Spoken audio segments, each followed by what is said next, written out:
This is Larry Connors USA. Larry Connors USA. Ladies and gentlemen, Catherine Limbaugh. Hello, everyone. I know that I am most certainly not the Limbaugh that you tuned in to listen to today.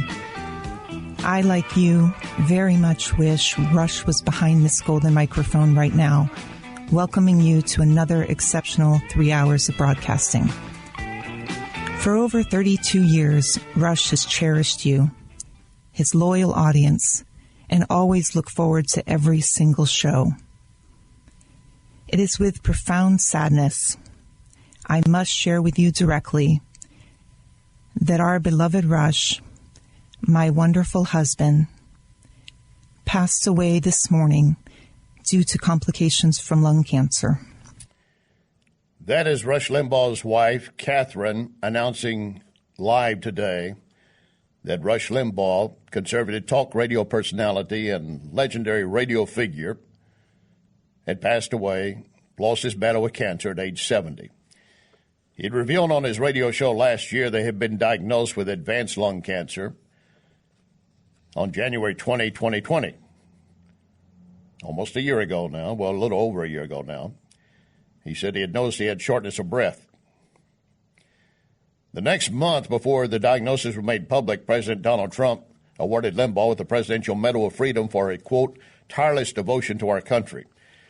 And, of course, the left came yelling and screaming, how dare you? You basically have made that a worthless honor. Presidents can make their decision as to who they want to select for whatever reason. But because it's Trump and it's because it's Limbaugh, they made a battleground out of it. The Rush Limbaugh program began 33 years ago. Basically began with no more than 56 stations at that time. Now 600 stations nationwide, 20 million weekly. His voice obviously big, and his statements carried weight. His views carried weight. He shaped a lot of opinions. He helped a lot of folks understand where they stood when it came to this nation, be they conservative, independent, or Democrat. Limbaugh, born in Cape Girardeau, Missouri, and began his career in 67 at 16 as just being a helper around a radio station. Eventually got to a disc jockey and ended up working at a small station south of St. Louis while attending high school.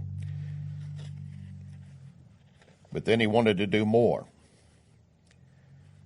And he began to look for a way to grow the program.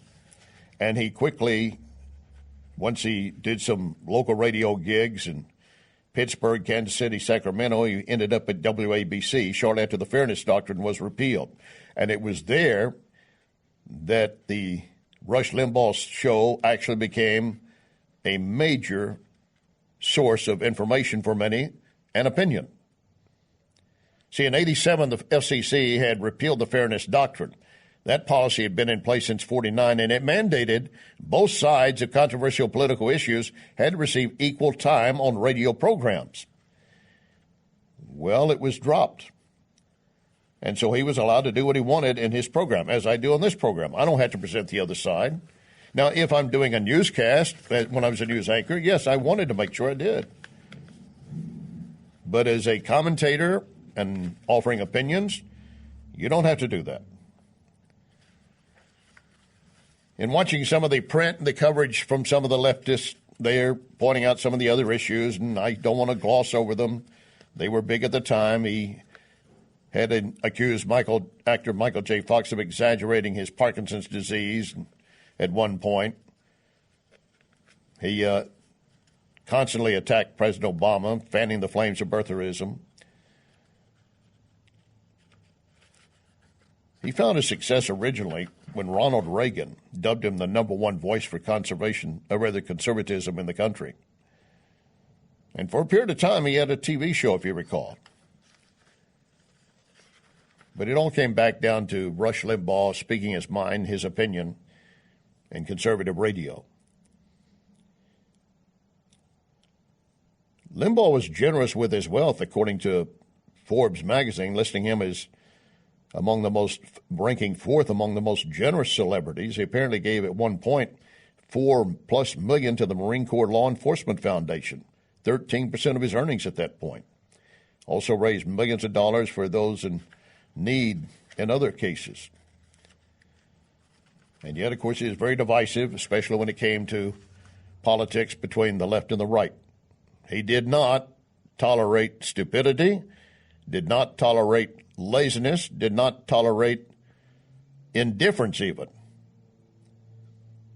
He always said he had a close relationship with his audience, and I believe he did. He set the trail for many to follow. He opened up conservative radio, and it has never been the same since. The question now is going forward. His business format probably cannot be duplicated by anyone for what he was making and how it was being presented, but the views themselves and the direction, and just sometimes just holding people accountable, hopefully that will persevere. It's one standard I want to try to live up to on trying to make sure we're very direct with you. We may have disagreements. He certainly had disagreements among his audience as well. But in the end, what are we doing for our country? And to that extent, I think he served a great purpose for the country. Some will disagree. That's your opinion, as it is my opinion. Rush Limbaugh passing away. Remember our pledge, one nation under God. This is Larry Connors USA. Larry Connors USA.